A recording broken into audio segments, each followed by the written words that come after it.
L'homme ne vivra pas de pain seulement, mais de toute parole qui sort de la bouche de Dieu.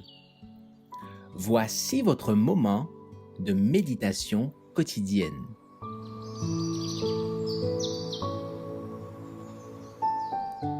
Maranatha. Le 26 mars, chaque cas sera examiné. Craignez Dieu et donnez-lui gloire, car l'heure de son jugement est venue. Apocalypse 14, verset 7.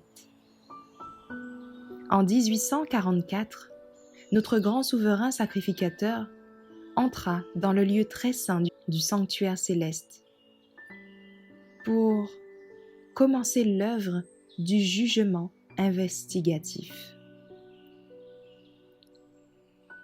La vie de tous ceux qui ont cru en Jésus est examinée devant Dieu dans l'ordre où ils sont inscrits, commençant par les premiers habitants de la terre.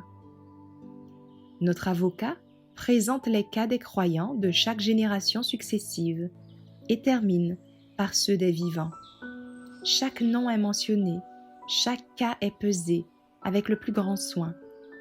Des noms sont acceptés, d'autres sont rejetés.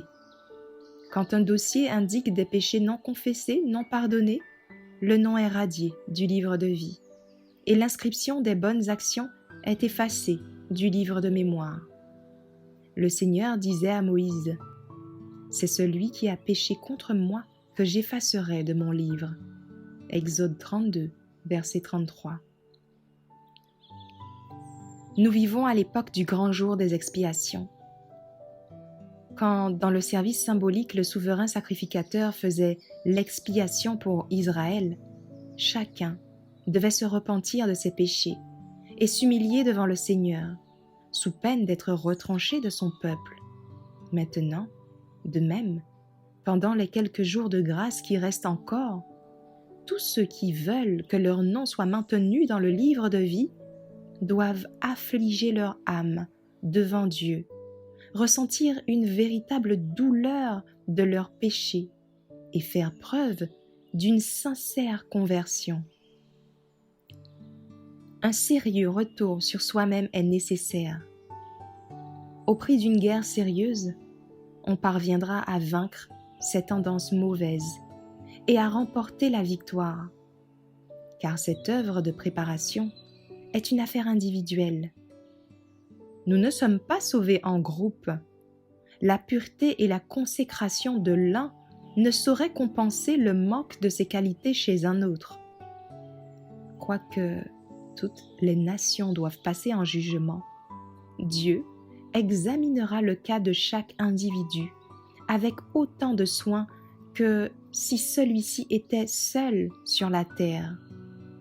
Chacun devra être mis à l'épreuve et être trouvé sans tache, ni ride, ni chose semblable.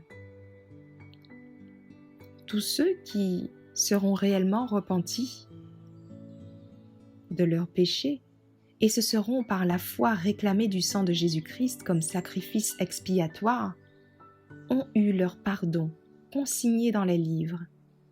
Comme ils devinrent les participants de la justice de Christ et que leur caractère est en harmonie avec la loi de Dieu, leurs péchés seront effacés et eux-mêmes seront jugés dignes de la vie éternelle.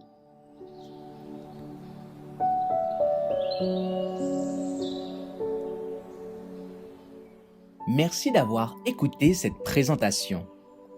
Assurez-vous de nous rejoindre demain pour votre moment de méditation quotidienne avec lereste.org.